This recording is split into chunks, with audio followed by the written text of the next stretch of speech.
Hello viewers, today we will discuss about one geographical topic. The name is population dynamics and it is included in class 8 of ICSE board. So let's start. First topic is distribution of population in the world.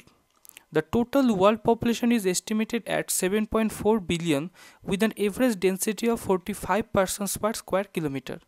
That means that the population data shows us the total population of world is 7.4 billions according to the latest information, and the density is 45 persons per square kilometer. The population however is not evenly distributed all around the world, and the distribution is not same in all the places of the continent, and some places have a large concentration of people while some areas sparsely populated, and some places there the concentration of people is very high and some where the population concentration is very less. The manner in which people are spread in the world across the continent is known as population distribution, and in what way they are distributed it's called as population distribution. The number of people living in 1 square kilometer area of land is called density of population. So what is the meaning of density of population?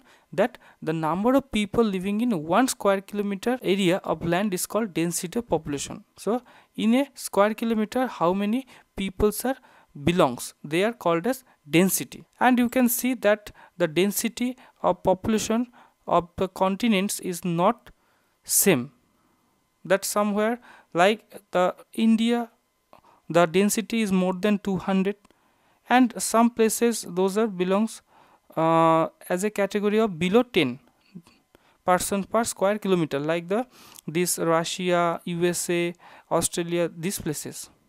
According to the density of population, the world can be broadly divided into three regions. So we can divide the world into three part according to their density of population. They're densely populated, moderately populated, and sparsely populated. So what is the meaning of densely populated regions? That where the density of population is very high, it will be more than 200 persons per square kilometer. There are four regions of high population density in the world, and they are Eastern Asia, South and Southeast Asia, Western and Central Europe, and East and Central North America. These places belongs from this category, and these regions have level land, fertile soil, favorable climatic conditions, and good transport network.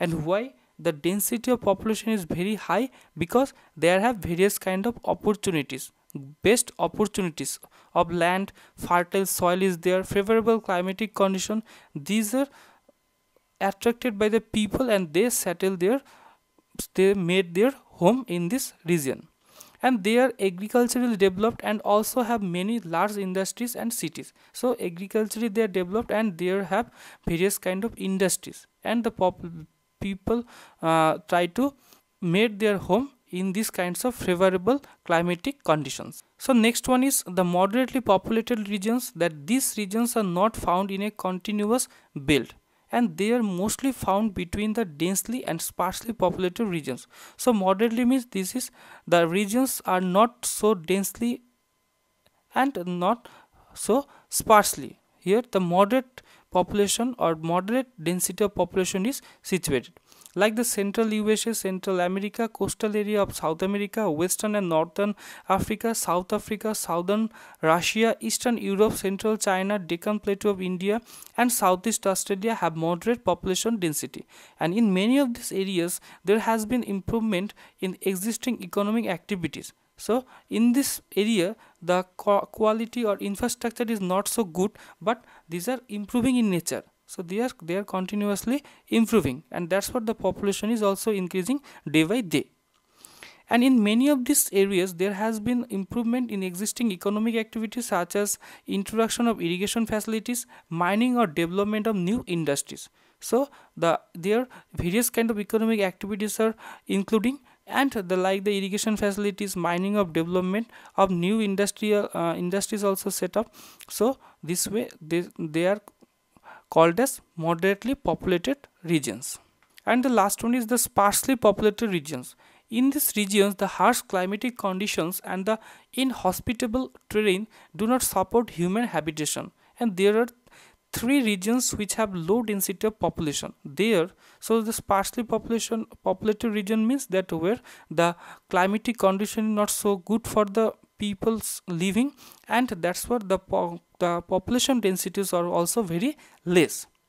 So these places also divided we can further divide it into three category, that equatorial regions, ice capped polar regions, and hot and cold deserts. Those are placed as a sparsely populated regions. So the first one is the equatorial regions, such as the Amazon and Zaire basins, have low population density, and the high temperatures, heavy rainfall, swampy grounds, and dense forest hinder the population growth in these areas. So equatorial regions such as the Amazon and the Zaire basin have low population density. So in the place of Amazon and the Zaire basin, the equatorial region where the population density is very less. Why? Because the high temperature is there, heavy rainfall is happened, and swampy grounds, these are not favorable for the settlement. Next one is the ice-capped polar regions such as Antarctica and tundra, and the high mountainous regions such as the Himalayas, Rockies, and Andes are also sparsely populated because of rugged relief and cold climate. Here the relief is very undulating in nature, they are not suitable for making their home, and the cold climatic condition is not suitable for our living. That's what these places also placed as a sparsely populated regions. And the hot and cold deserts that such as the Sahara, Kalahari, West Australian, Atacama also have low density of population. Why?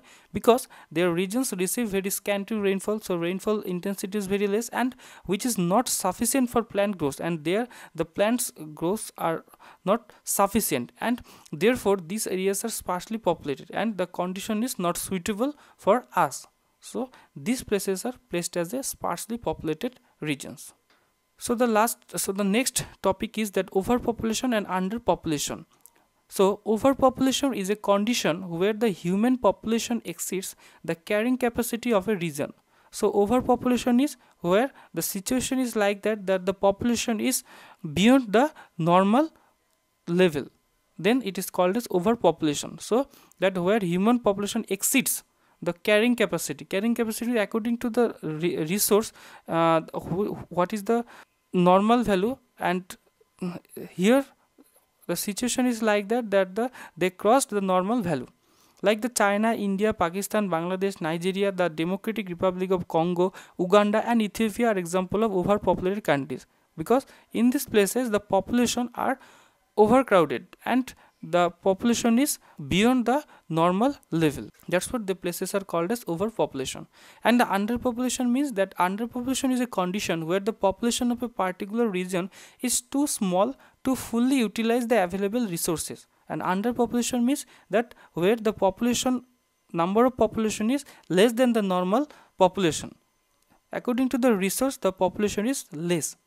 Underpopulation is also characterized by a condition where the available resources have the potential to sustain a large population without reducing the standard of living. And here the resources are not created for the lack of population. Like the places the Canada, Iceland, Romania, Bulgaria, Lithuania, Latvia, Estonia, and Georgia are example of underpopulated countries. So the next topic, impact on society. So some of the major causes of overpopulation are high birth rate, low death rate, poverty, illiteracy, and better medical facilities. So what are the impact on society of this overpopulation and underpopulation? So some of the major causes of overpopulation are, why the overpopulation is happened, that the high birth rate. If the condition is like that birth rate is very high, low death rate is very less, poverty is not there, illiteracy or poverty may be there, illiteracy and better medical facilities are determined that overpopulation is there or underpopulation is there. And overpopulation has a serious socio-economic impact and it is not good for our society. An overpopulated country is endowed with an abundance of human resources that ensures a regular supply of labor, both skilled and unskilled. So what? That an overpopulation country is endowed with the abundance of human resources. So where the overpopulation is there, we can collect lots of human resource, because here the number of population is very high and we can distribute this labor into the less populated regions. However, there are many disadvantages of overpopulation. So there have the advantage that here the skilled and unskilled labors are there. Lots of skilled and unskilled labors are there, but there have so many disadvantages, like that the pressure of population on the natural resources like land, water and forest is high and leading to their depletion. So the pressure of population on the natural resources like land and water and forest is high, because the number of population is more than the resource and leading to their depletion, and their leading or their living standard also depleted for the huge amount of population. And the next is excessive industrialization and urbanization result in increased level of pollution. So for the excessive industrialization and urbanization, the result is happened that the level of pollution is increased. The cost of living is high due to expanding difference between demand and supply, and the cost of various kind of goods are also increased because the demand is high but the supply is less. That's what the cost is also increased. Overpopulation leads to increase in rate of unemployment, and this overpopulation also create the unemployment because the job opportunity is less according to the population, because the population number of population is very high but they have not opportunity of the job, which further result in poverty, and that's what the poverty is increased. Poverty level is also increased, and high crime rate has also happened, because those peoples they cannot able to collect the job, they try to do various kind of criminal works. The health and sanitation conditions are also poor.